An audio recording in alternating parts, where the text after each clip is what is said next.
Hello everyone, welcome to the Real Estate Show on RVTV, our April show, and we're glad you joined us. I'm Pete Belcastro, a real estate broker with John L. Scott. I'm Joe Brett. I'm a broker with RE/MAX Ideal Brokers in Medford, Oregon, and we got some April showers Yeah, it's floating through right now. It's almost like a normal spring again. The rain, a little bit of snow has been always good. We really like to see that. Yeah. Anyway, we get together with you once a month here on RVTV to talk about issues facing real estate in Jackson and Josephine counties. And boy, tonight we've got another good show lined up for you. Well, we always talk about April and May being the busiest real estate months of the year. What do you think's happening? Boy, they're really living up to that billing, Pete.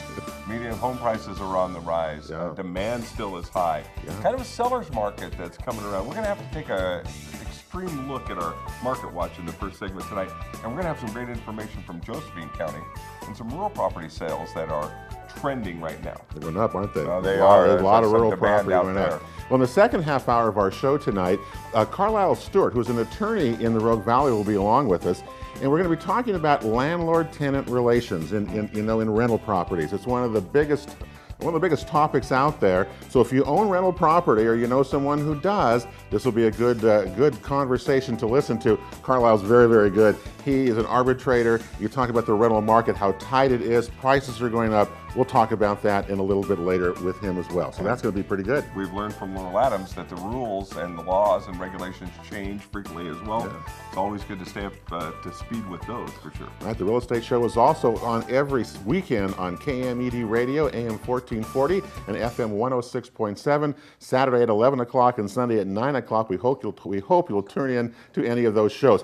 And we also want to say a big welcome, can we do that? Yeah. To the Rogue Valley Association of Realtors, RVAR as they're known. They got a grant from the National Association of Realtors to be a part of the Real Estate Show for the next year. So we're excited to have them on. We're going to hear the inside, the professional side of real estate from them, and we're looking forward to having them join us right now. And we have had the advantage of being realtors now for 7 years, and we know a lot of the people that have been on our RVAR, our OAR boards. Lots of them, yeah. And all of the great work that they've done. I don't think the general public knows of the important work that's done for the industry. Well, we're fortunate here to have so many people locally being involved with those upper levels. I mean, we're very fortunate. Bring that expertise and that knowledge. All right. Well, welcome to the Real Estate Show on Rogue Valley Community Television. We're coming right back after this.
Welcome back, everybody. It's the Real Estate Show for the month of April 2015. Joe Brett here for the Market Watch segment. In segment one, of which we're going to take a good look around at what's happening with sales, what are the trends in our local market, what's happening with financing and interest rates, all of those things that real estate consumers like to stay on top of, especially during the busy spring months when a lot of our activity year in and year out really takes place. A lot of the moving and the shaking, a lot of the freight gets moved at this time of the year. And there's some really interesting trends and dynamics that are at work in our local market, as always. And we're going to update you on that right now. Joining me for this segment, a couple of experts. First off, from RE/MAX Ideal Brokers in Grants Pass, Oregon, our principal broker up there, Jeff Fuhrmeister. Welcome back, Jeff. Well, thank you, Joe. It's a pleasure to be here once again. And as you know, in the past, we really enjoy doing these shows just to let the public know what's going on. So we're not here trying to sell you something. We're just trying to inform you of what the market's doing. It's really the beauty of community television, which is what we do here at RVTV, is just to get information, education, and entertainment out to people. You bet. We all work together. Reflect what's happening in our local communities. It's a great opportunity to do so. Welcome back. I was not here last time when you were on the show, so I look forward to working with you on this segment. We've got some great information. Jeff's got some good stuff and some things happening in Josephine County, I think, that are going to apply to the whole Southern Oregon region we'll talk about. You bet. Also with us, Guy Giles from Summit Funding. Welcome back, Guy. Hey, thank you very much. Did you bring it tonight? I'm ready. Yeah, you're good, Just ready to only go. half asleep. I bet you are busy as well, and we got a chance to visit on the radio show last week as well. You were doing a lot of veterans loans and had a lot of good activity that kind of reflects, I think, the robust market that we're in right now. It's pretty crazy right now. I can't even hardly keep up with the phone calls, and the people that work for me are just kind of in the same boat right now. I don't say can't keep up, we are, but it is very busy. There's no doubt. Refis and purchases right now. Better to be busy, and that's really interesting because we know that we have locally pretty good market, pretty good demand. Sellers are in a pretty good place right now. Where back at the first of the year, I think we're more of a level market that we had not seen for a long time, but the refis as well. There got to be some great opportunities there for folks as well. I would have thought everybody would have handled it by now, yeah. But there are definitely some people out there that are now taking advantage of these, and we got another nice little dip in rates again. And I didn't think they'd go up, but I didn't realize that we'd just go down further than where we were. So, but you're right about the sellers being in control. I had a low appraisal this last week where the seller, I think I talked to you about that on the radio, where the seller decided to. It appraised about $7,000 lower than they thought. Everybody thought it might appraise a little bit low, but they went back and they said, well, we're not budging on the price, so the buyers decided to come up with the extra, and they said, all we want you to do is throw in a refrigerator. And they said, we're not giving you the refrigerator either. Oh, boy. And the deal's closing, but they know that the market's appreciating quite a bit, but it's pretty nuts. It's very hard for the appraisers this time of year. Being an ex-appraiser for 20 years, what happens is the market increases, and you'll see the increases usually hitting the stats come March, but the purchases were in January and February. Right. So they're running anywhere from 30 to 45 days out, even with the technology that we have today. And so when you start hitting this April and May, where we're really getting some real good bumps in the market as far as the prices go, then they're going back and saying, oh my gosh, that's 1.5 or 2% more than this comp next door. So then you have to go outside the area a little bit. In other words, go outside that 16 block radius, go outside the subdivision to find a better comparable that'll support that particular value. Right. And that's usually what they do. Yeah, that's a good bit. And staying up with a hot market like that is really a challenge. And brokers a lot of times are not happy with assessors when those come in low. But you have a great perspective from both sides. Well, you have to look at fairness too. Yeah. Is it a fair market value? The definition of what is a fair market value? An open sell. Two disinterested parties come together. The fiduciaries, which are the brokers, well, they try to put everybody together, and then they say, well, here's your lender, and then we go through the process. So it's quite an interesting thing. And I did say low appraisal. It was a fair appraisal. It was a good one. These guys were real estate agents from out of town. Low for the asking price, Yeah, and so it worked out. They looked at the appreciation and where it's going to be in 6 or 7 months and figured that $7,000 was worth it for them. And all they wanted was the fridge. It was crazy. And wasn't that's that great? cold, right? Yeah, it is. That's a fridge pun. We were often taught as appraisers to have the crystal ball. The crystal ball, what's the market going to be in 3 months? Well, hopefully great still. Yeah. Oh, yeah. But we're in another wave now. Yeah. You'll see. I was just going to ask you that, Jeff. What are you seeing in the office as the deals come and go across your desk, which all of them do? 35 years of experience, and I've been in the ups and downs during those 35 years. We're at the beginning of my fourth cycle in my career. And I expect to see values go up and up and up as long as interest rates remain under 6%. And I can remember back in the mid-1980s working for the state GI program, the vets would come in at their 6.2, and they'd start up to the counter and they'd say, "You're never going to see rates lower than 6.2, and I got mine right here." And I'd say, "Well, that's really good. Look where we are today." Yeah. Oh, it's crazy. I remember when I did my Took first, a while to get there. Yeah. But, A long time. I remember doing my first 15-year loan under 5%, and I thought that was just Wow. really, really good. And now, I mean, Well, obviously, it doesn't surprise me that people are finally refinancing too. Those that have waited, and finally they're able to either credit-wise or or foreclosure-wise. their house appreciated now. there If you they go. didn't fit Yeah. into that. If they're in the jumbos, those are the ones that I'm doing a few of. Okay. And so, no, it's true. Everybody, I don't know. It's just kind of a good market for everybody out there. And we It is. don't know ever what the Fed's going to do, but a couple of things that I've read just this spring indicate that interest rates are going to have to make their way back up at some point, but it looks like they're going to try to have a rather slow progression there because it's still a very tender economy that's kind of hanging in the balance, as much as we've improved. Well, it is, and everybody kept saying that they were going to raise rates. And just so we're clear, you know, the Fed raising rates doesn't directly affect the mortgage rates. I mean, it is something separate. They're traded on the mortgage backs, which is something different. But they all do trend together. But now there is about a third of them that are saying that they want to raise it in another month and a half. About a third of them are saying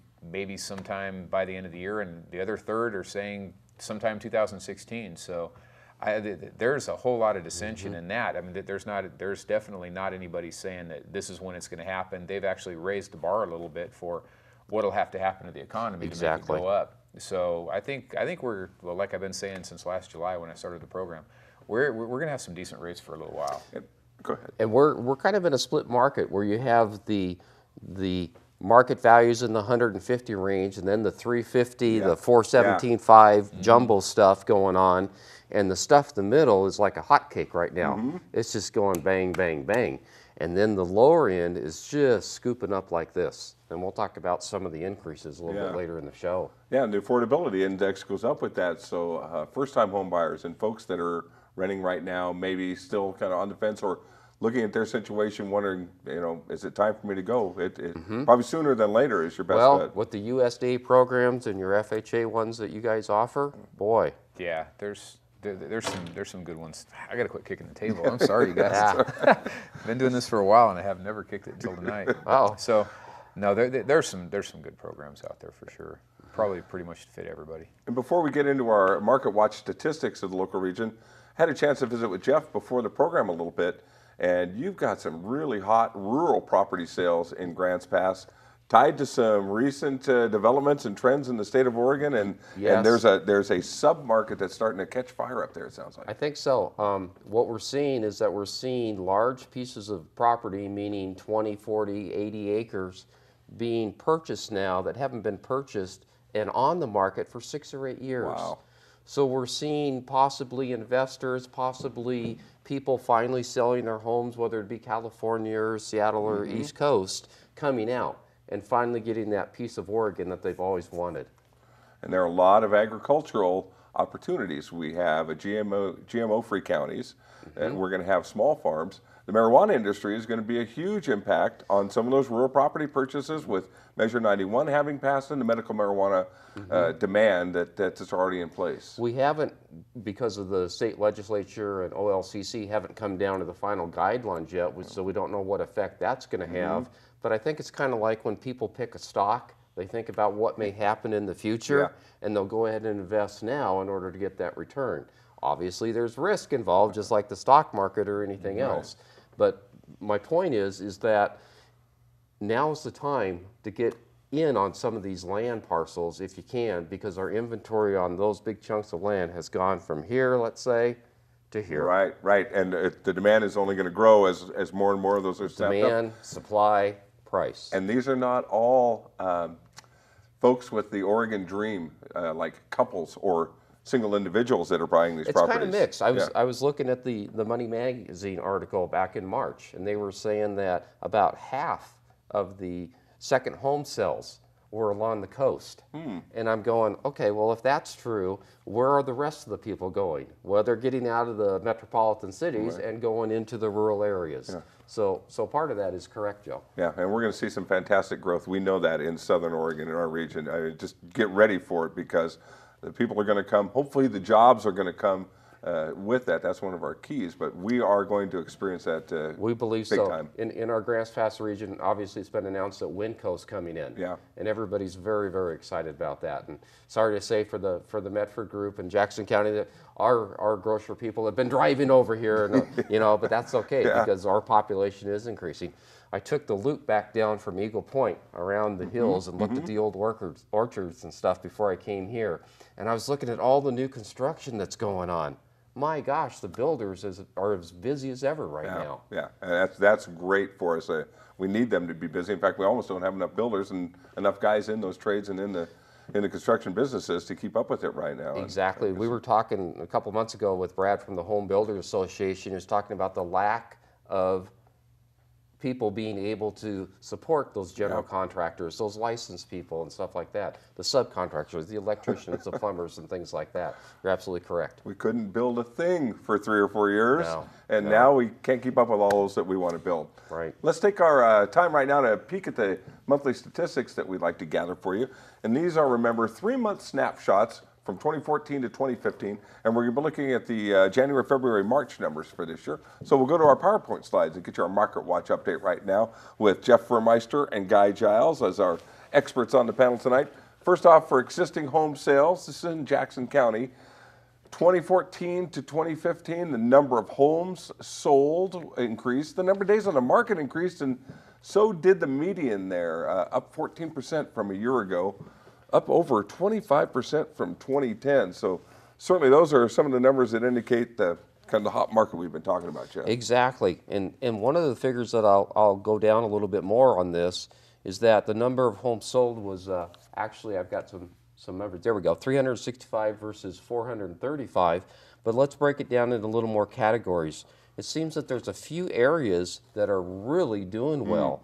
And part of that is the West Medford and Southwest Medford area, where you've had over 25% appreciation. I know, look at you. That's where I live. In prices. I've been waiting for that. And that's just in a 1-year change. Yeah. So, oh my gosh, a lot of that, when you look at your median prices here, that's because those areas have really accelerated. 25%. Now, we haven't seen figures like that since, what, 2005, 6? Right. And that area is just, I happen to live there, so oh, geez, there you keep a go. pretty close eye on that. But I'll tell you, Jeff, that West and Southwest Medford has lagged behind the rest of Medford and is just kind of catching up right now. And some of that is fueled by some hot new construction. I know Coda Homes are doing some new homes over there. There's some good developments that are coming in around the new South Medford High School that are kind of driving some of that value. Yeah, that makes a lot of sense. The other area that's doing quite well is the new construction in East Medford. And what I noticed with that were the prices are up between $40,000 and $50,000 year over year. Now, I don't know whether that's because of labor and the supply materials or whether people are just jumping back into the new houses. What do you think, Joe? It seems like, talking to Brad, especially from the Home Builders Association, it's just that demand, and people are finding new homes at comparable prices to 15 and 20-year-old existing homes. And you have all the benefits of a brand new home, custom made with your cabinet, granite choices, all of those things. And it's really it's been a pleasant surprise, I think, for the home builders to see that bump in It's quite interesting. A week ago Saturday, I was showing a young couple homes in Central Point and then around the Lone Pine neighborhood up there.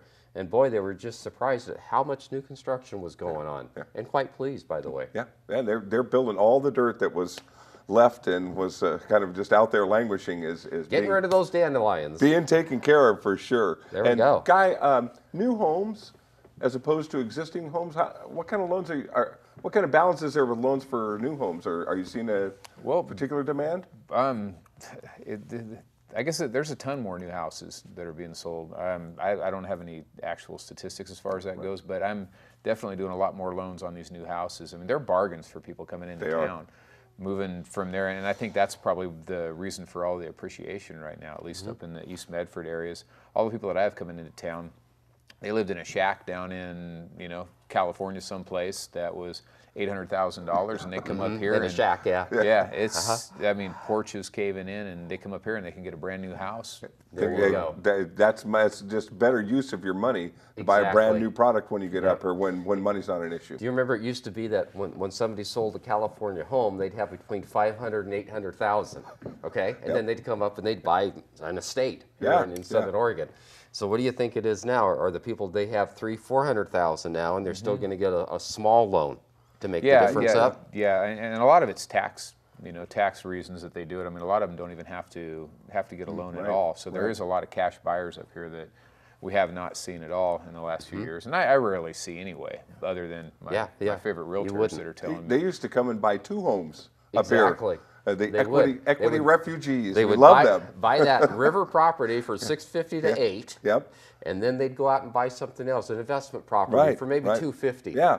Well, in Southwest and Southeast Grants Pass, for let's say, the prices went all the way down to $85,000, and then last year they jumped to $125, and now they're $145 to $150. Well, the next price range you're going to see is $175 to $180. Yeah. And these are the smaller existing homes. That's the other thing that I'm seeing a lot is people coming up here and they see what they can get. They've heard of Medford and they want to come to Medford, and they start looking at houses, and the next thing you know, I get a phone call and they've found some houses over in Josephine County because they are some great buys over there, and they're figuring out they can get a good bang for their buck compared to California here, but sometimes over in Josephine County, you can get a big...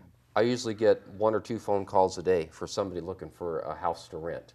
And RE/MAX, as you know, we don't portray in the rental market. We're strictly for buyers and sellers. So we usually refer them to Century 21 or one of the property management companies.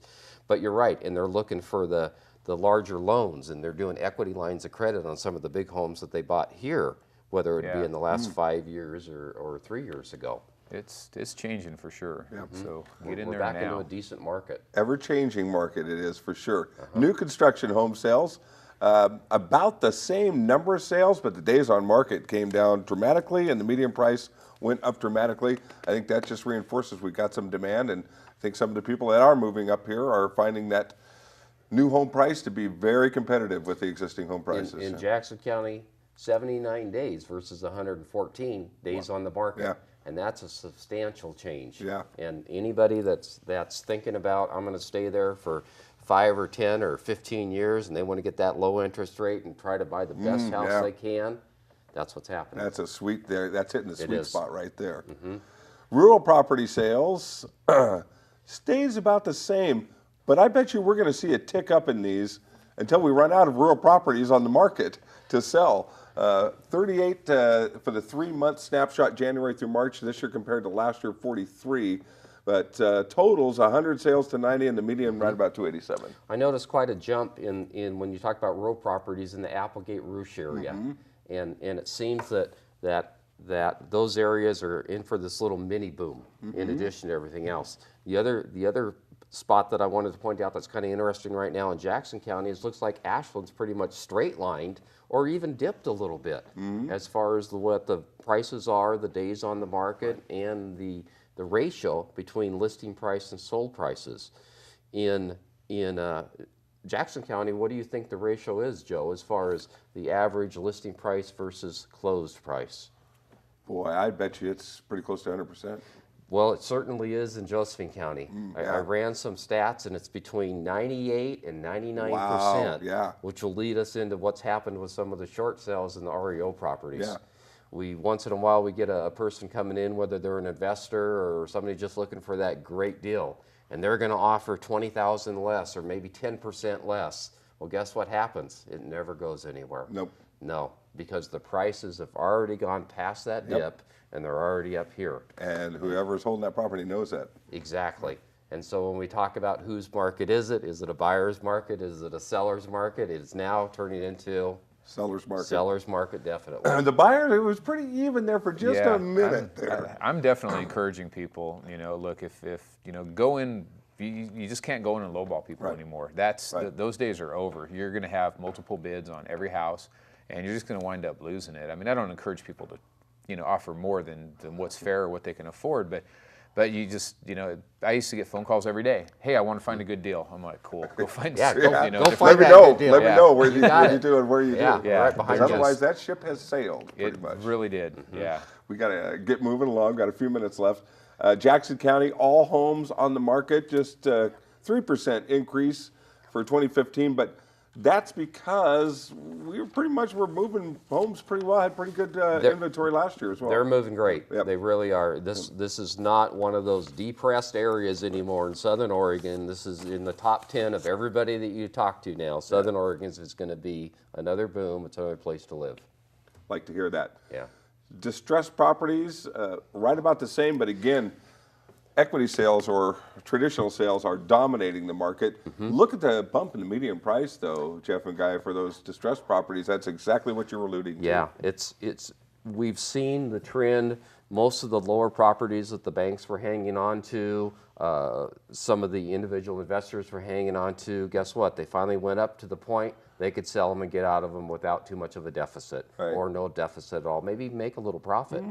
So that part of the market is gone. We've got a few upper end properties, and I'm talking anywhere between 400 and 800,000 that are still going to hit the market that they have been holding.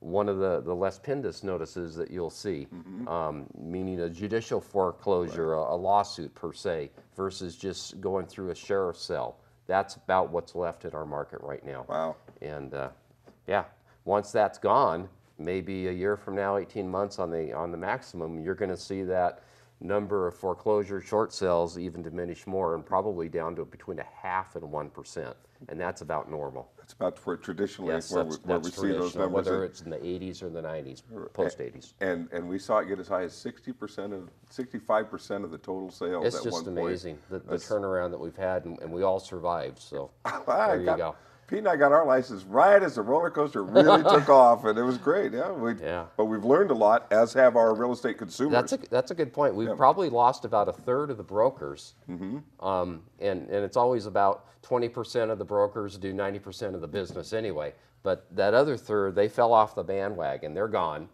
And then we have a number of new brokers that are just starting to enter in the market, and you bet. Remax, John L. Scott, we're all hiring. We're looking for decent people. It doesn't necessarily mean that you need all real estate experience. Right. But you're smart and you're willing to work hard, there you go. Many of us come to the industry from other paths. Exactly. And have career experiences that we find blend or meld really well with the mission. The average age of a broker in America is 54 years old right now. Wow, that's right on the money for me. Yep, most of them second careers. Yeah. There you go, second career. Oh man, I don't know if I could take on anything more than mortgages right now. But thankfully, we're not California where you can do both. But I did speak at the new realtors, where they have their little orientation, and there's a ton of new ones that are coming in every month. So. I think a lot of people are getting back into it. And it's exciting for us. Yeah. New blood in anything, regardless of what industry it is. It's always good. And that is one thing that you guys are pretty good about. When you guys have a new person come in, I had an experience with one of them that came into your office, and you guys just hook them up with a mentor. So if they are kind of new to this system, there's always somebody to back you up. So it's good to have a good real estate agent. There's a learning curve. I can attest. You will not do two of the same properties unless you've been in the business for more than 20 years, probably. And just for edification, it's about a 2-year learning curve. Yeah, really. It takes just about that long to go through all the process, just like being a mortgage broker. Gosh. And 7 years down the line, I've never done a deal I haven't learned more or new things about that I can apply and help my clients with down the line. It's a wonderful industry that way. It just gives you that warm heart feeling, doesn't it? It does. It really does, because you know that you're just banking some good things are going to help your people. Here we go. Normal sales, 85% of the market. That's been pretty consistent. We've got to get the word out, and this is the one and only Home Builders Home Show of the year. They're going to have a homes tour in the fall. But the Home Builders Association of Jackson County, the Spring Home Show, April 24th, 25th, and 26th. Guy, you're going to have a booth out there. So are you. Be out there to meet some people. We're going to be live with our radio show out there on Saturday the 25th, and just tell people all about the great things that are happening. But it's best if they come out and see us themselves. Yeah, that'd be good. It's just a kick. Come hang out. You're going to come really hang out with us for a little while, You right? bet. You bet. I'll be there. I'll be on the radio with you even if you want. Excellent. Yeah, we'd love bet. that. We're going to just trounce around. We got a wireless mic so we can bounce around a little bit and talk with all of our It's a lot of fun. all of our folks there. We get to see all the new things that are coming out, and we get to learn more stuff than we even thought we could handle it in our little brains. So it's a good deal. And the home builders are rocking right now. They're building homes. There's a lot of great energy that's going to come to that home show.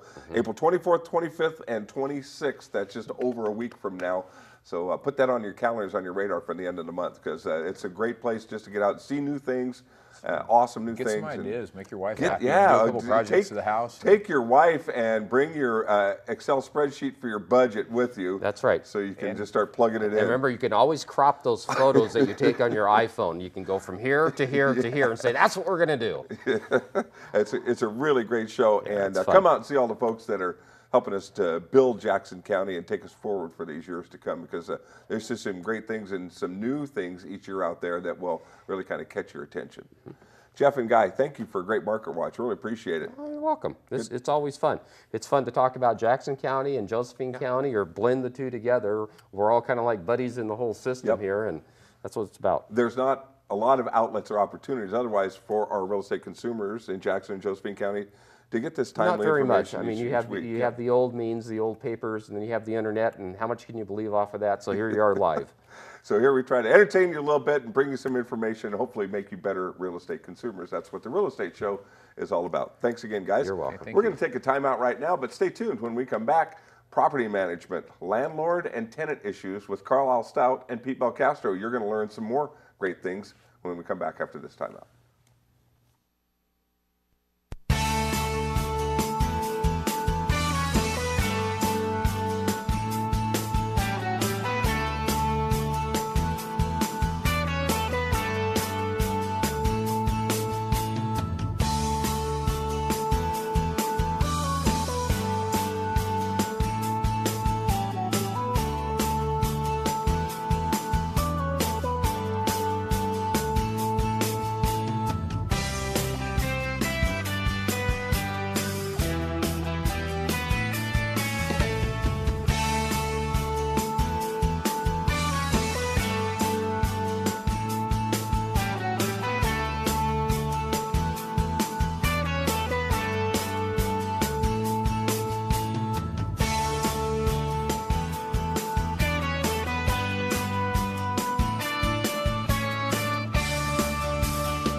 And welcome back to the Real Estate Show here on RVTV. I'm Pete Belcastro. Thanks for joining us here. You know, one of the areas of when you get to become a real estate broker is that you also, as you know, can also manage property. And Laurel Adams from All Cities Property Management has been a part of our real estate shows for many years. And you know, you've gotten to know her and some of the issues that she brings up when we talk about property management and landlords and tenants and all the issues that you very well know can come up.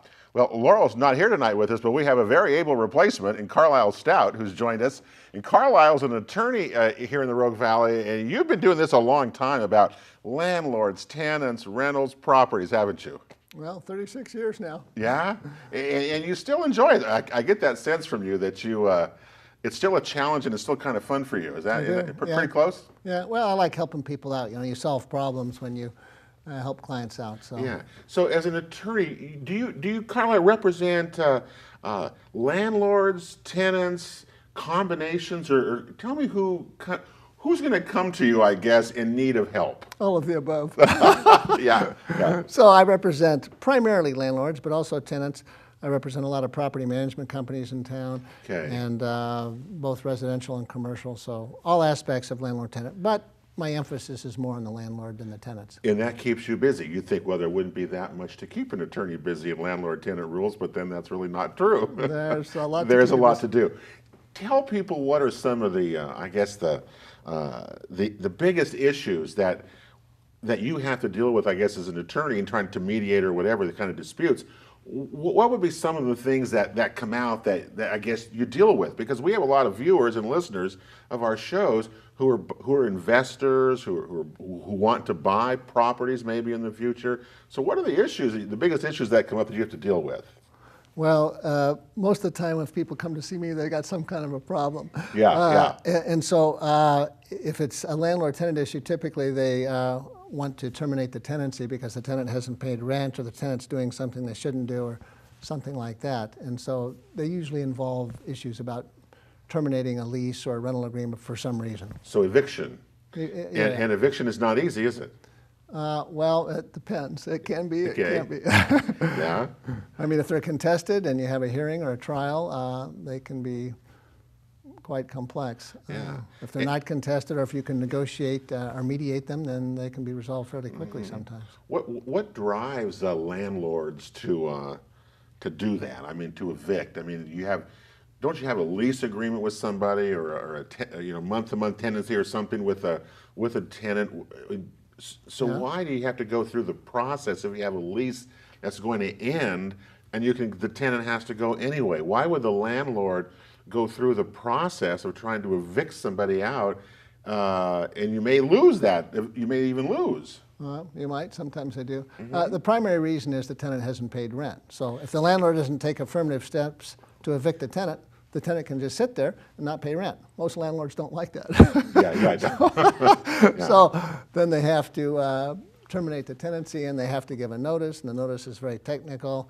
And so most of the time, if a landlord makes a mistake, it's with the content of the notice, the form of it, and the service or delivery of the notice. And if a mistake is made in either of those, the landlord is going to lose, the tenant will stay there, the landlord has to start all over again. And so you've really you're a double loser there if you're the landlord not knowing what you're doing to do this. Frequently you are. Yeah. So what do you tell? I mean, what do you tell landlords who come to you? I mean, what's the solution to not get into those situations?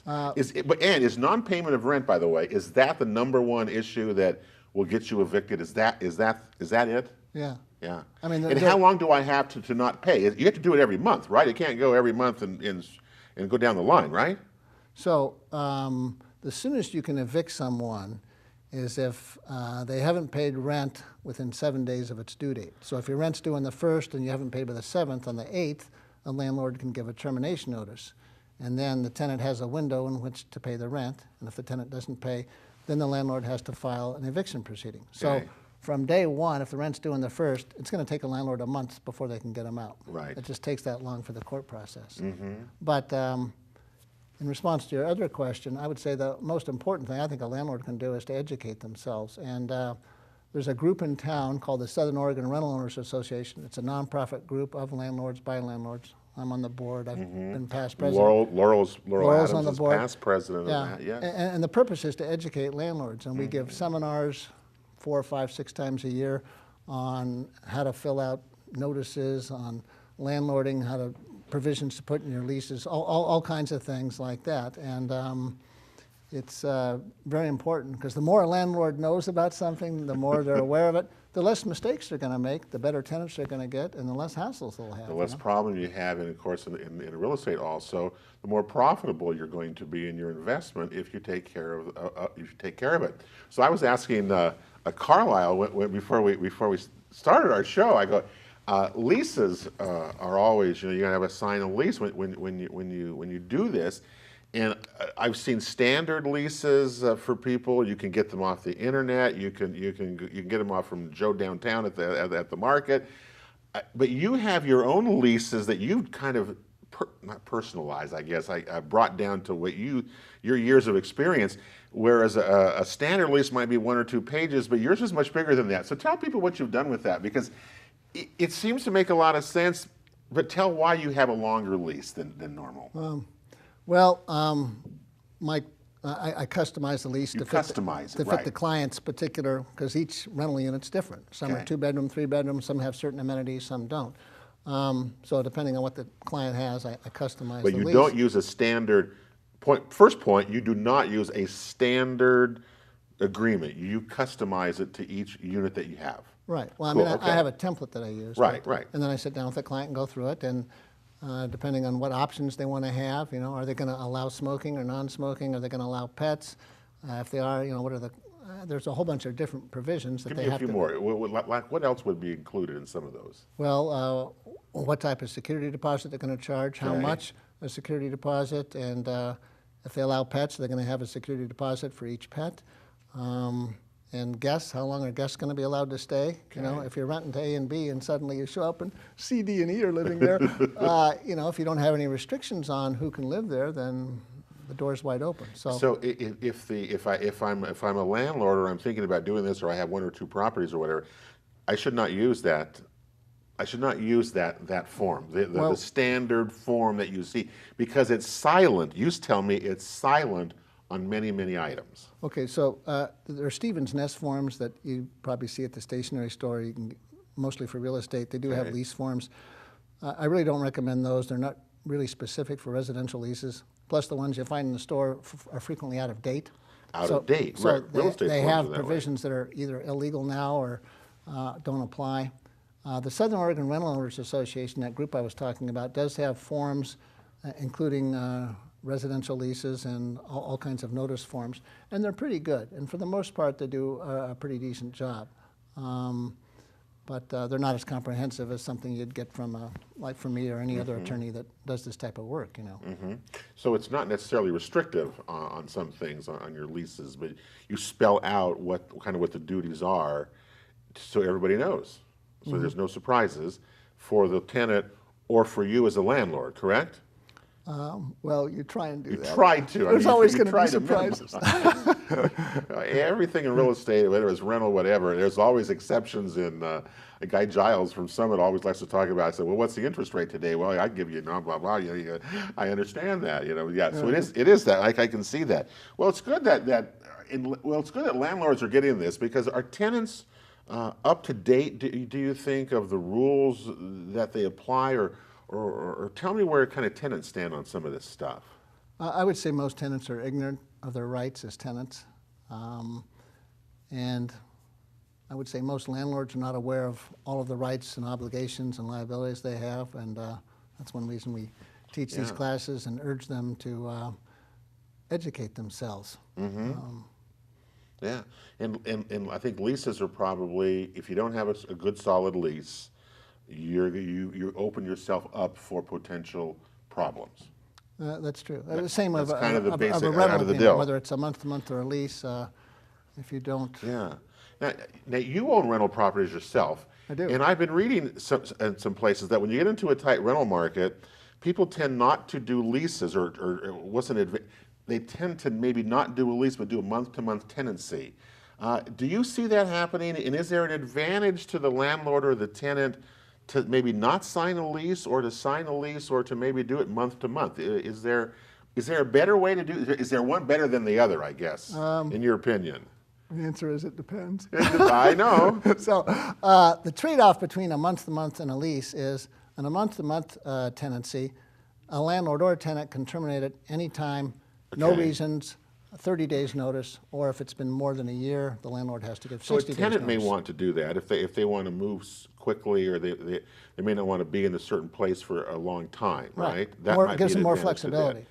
More flexibility to the tenant under Yeah. a month-to-month tenancy. Okay. Well, and for the landlord, if they have a tenant that they're okay, sure. not real enamored of, they can just terminate their tenancy, absent discrimination or retaliation. Okay. The price you pay for that is more wear and tear. There's much more turnover with month-to-month tenancies. Okay. And leases typically are 6 months or a year. So my experience is, and that of clients, is you get more stable tenants with a longer-term lease. They want to be there for a while. And so there's the trade-off there. So if you have your lease, I mean, you know that at the end of a year, you're free to go if you want, right? So but you have that stability for the time that you're there. Yeah. Now, a good landlord, if you got a good tenant, will say, "Hey, do you want to re-up for another year?" You know, you want a good stable tenant. Yeah. The downside of a lease is if you get a tenant that's a gadfly or causing problems, you can only terminate their tenancy for cause. You have to have a violation of a lease, whereas in a month-to-month, it's no cause. You can do it You anytime. can do that. So you have these. It's kind of balancing to one or the other. I'm not sure which well, I guess individually you have to make that determination yourself. It's a matter of personal. What would do that. Personal preference. I can see that as well. So what about first and last month's rent? When we were kids growing up, and we had our apartments, you had to come up with first month's, last month's rent plus a deposit plus this kind of thing, to get rooms. Is that still the same going on today, or what should a tenant or a landlord do regarding the smart way to do that, Carlyle? What do you think? It's different for a landlord and a tenant. So right, I understand that. If you're a landlord, you definitely want to get the first month's rent in advance. Up front, okay. Before you give them the keys. Okay. And then you want to get a security deposit. And my advice to clients is that forget about the last month's rent. Get a large security deposit, because the security deposit can be used for anything. It's like penicillin. And so you can apply it towards rent, you can apply it toward damages, any non-performance by the tenant, whereas last month's rent can only be applied to the last month's rent. And so if the tenant leaves damaging the place, you still have to account for the rent, and you can't apply that rent to the damages. So if you get a large security deposit, you can use it for anything. Okay. Much, much better. Security deposits. What should someone charge? What are the smart kind of things that you see or hear for that? Standard rule of thumb is at least 1 month's rent for a security deposit, because like I mentioned earlier, it's going to take you a month before you can get them out if you go through the whole court process. And if you can get more than that, I would charge more than that. It's all refundable. The landlord has to account to the tenant for it. I was going to say, if you don't use it, you got to give it back, Absolutely. right? And you have to give them a written accounting within 31 days of the termination, or the landlord has to pay twice the amount of the deposit. So there are penalties for the landlord if they don't comply. But then they have that, the security of the security deposit, that if there's unpaid rent or damages, they'll have it covered. Yeah. And some damages, like a carpet, $3,500, that can be an expensive proposition. So if I charge, so if I charge $1,000 a month rent, so a good landlord, a smart landlord, is going to get the first month's $1,000 up front. They're going to charge you $1,000 a month's rent as a security deposit. Well, it's not rent, it's a security deposit. A security deposit, and not rent as the last month's rent, because you can use a security deposit. You have that money then to take care of the property that the tenant is on, correct? Right, and if you can get more than 1 month's rent for a security deposit, I would do that. And if the landlord's going to allow a pet, and you don't have to allow pets unless they're, for handicapped, seeing eye dogs, hearing assistance animals. But if you do allow pets, then I recommend a security deposit for each pet. And tell me what a typical security deposit for pets should be, ought to be, can be, is. There's really no limit, but a good rule of thumb, in my opinion, is half a month's rent to 1 month's rent. Per pet? Per pet. I mean, all you have to do is have one carpet ruined by cat or dog urine, and now, just let me ask you on again, you own rentals, so I always ask Laurel this as well. You own rentals. Do you allow pets on your rentals? only in a couple of them. Only a couple of them. That have yards where it's appropriate to have a pet. Where it's appropriate for the property to have the pet. Yeah.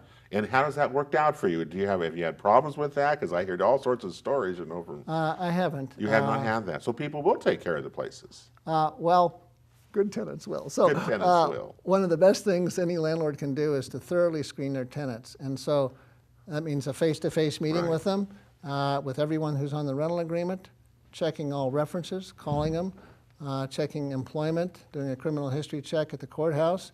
And you might even consider, I have a client that does this all the time, drives by where the tenant's currently living. Where they're currently at. That's and a good if the idea. place looks great, that's a pretty good indication.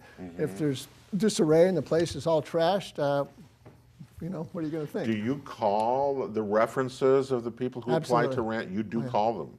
Yeah, or send them a letter. Some people say, no, I'm not going to tell you over the phone. You got to. Okay. So I faxed them a copy of the consent, and then say, Yeah. tell me about them. So have you ever had to evict anybody out of any of your rentals? I have.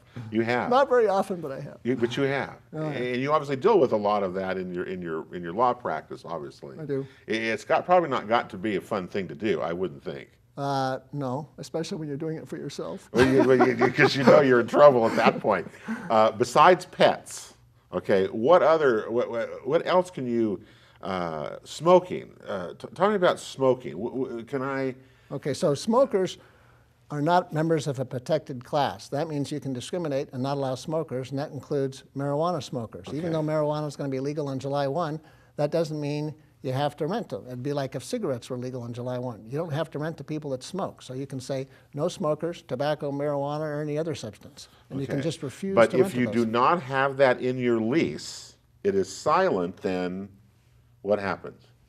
If you have nothing about any restriction on smoking, the tenant can smoke. Right. Now, the new landlord-tenant law now requires the landlord to disclose in the rental agreement or lease what the landlord's smoking policy is. So a smoking policy is now required. You have to say Okay. it's allowed, it's not allowed, it's only allowed in this area or whatever. Do you think there will be a differentiation between cigarettes? This is really part of the line between cigarette smoke and marijuana under this Probably, law yeah. rule? I think most people find cigarette smoke more offensive, and people that smoke marijuana typically don't smoke as much as a smoker. You know, a smoker will smoke a pack of cigarettes a day. If you smoked a pack of marijuana cigarettes a day, you wouldn't do anything else. That's probably true. Well, I go around. I was at the Realtor Day at the Capitol in Salem in the first part of April with 400 other real estate brokers, and the issue of marijuana and what it's going to do to real estate and the kinds of things that are just the discussions that are taking place are really interesting to me. And what do you think is going to happen with the rental market and the rental? You think it will have much of an effect when it goes into July? I think there's going to be a difference between the residential rental market and commercial leasing. There certainly is there. I have yes. people that are clients that are wanting to know if they should lease to marijuana growers and stuff. So it's everywhere, and most of them in Carlyle are saying no. I mean, it's trying to get. There are many people who want to lease commercial space for marijuana stores, and landlords don't want them.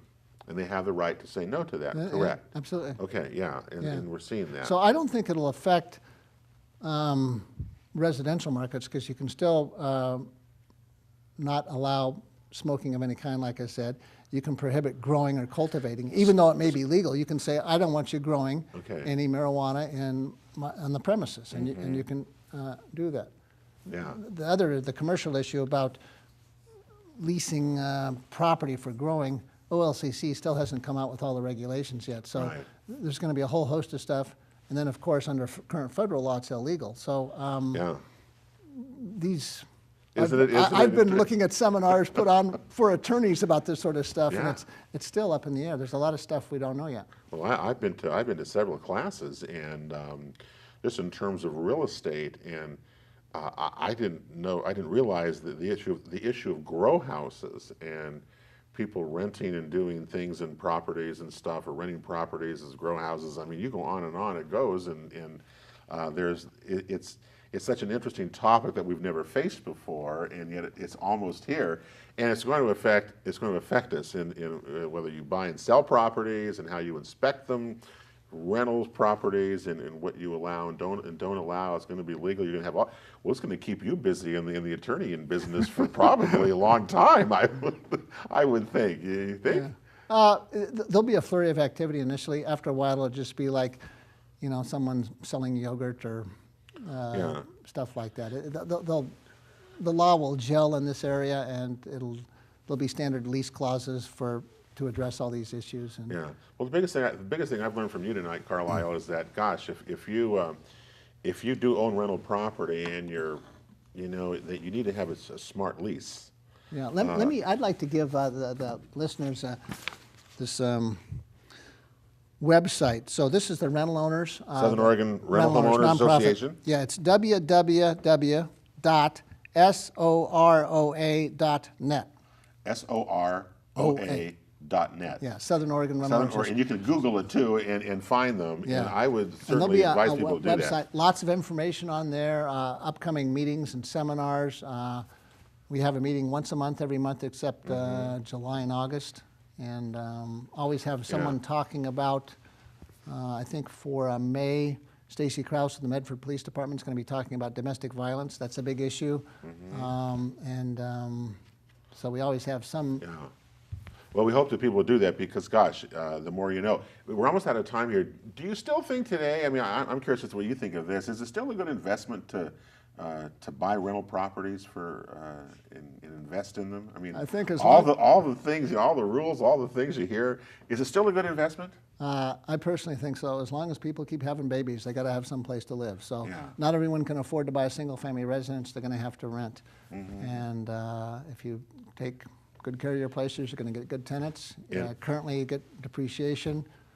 The real estate market's been topsy-turvy, but the idea is it'll appreciate and go up. So, I do think it's a good. I do too. I agree with you, and I have certainly clients who, some of them who watched our shows are just buying their first. They tell us they're buying their first rentals and do these things. So it certainly beats the bank rates. So what you get is real estate, and we're seeing it appreciate, of course, in the valley as well. So. It's interesting to see. Well, it's always good to visit with you, Carlyle. Appreciate that very, very much. And how can someone find you, by the way? I know your office, because landlords and tenants, and you're like the expert when it comes to this. I mean, if I ever got in trouble, I'd go to you. You'd be the first person I would call because you know the rules and you know how to work it. Well, they can just Google my name, Carlyle Stout. I have a website. My office is in Medford, and all right. Or they could Google Oregon State Bar and find me. Yeah. It's an interesting business that you're in. And landlords and tenants and all the things that we learned about it, it keeps you busy and it keeps you young. That's for sure. I think you don't get too many gray hair, because you kind of cut her wide. You've been at it a long time. You're pretty good at it. So thank you for being here. Let me just check a couple of things for you here before we get out of here tonight on our show. We want to remind you, of course, the Jackson County Home Builders Association, the Home Show, is out at the Jackson County Fairgrounds the 24th, 25th, and 26th. If Brad Bennington was here, he would definitely want you to attend. We'll be out there live on our radio show the 25th at 11 o'clock on KMED. You can check us also every Saturday morning and Sunday on KMED AM 1440 and FM 106.7. It's also on KMED.com. Of course, our next live show will be here. It will be Tuesday, May the 12th, right here on RVTV for our next live show. And of course, a big shout out to 6 terrific partners who make the real estate show possible. And again, a big thank you to the Rogue Valley Association of Realtors. They are our new partners in the show. And of course, you can also get a hold of Joe or I. Those are our email address and our cell phone numbers. We'd love to talk to you, of course, about anything related to real estate. We're happy to help. That'll do it for the Real Estate Show. Hey, for April, I'm Pete Belcastro. Thanks to our SOU crew for their support of tonight's program. Have a great month, and we'll talk to you soon, and God bless everybody.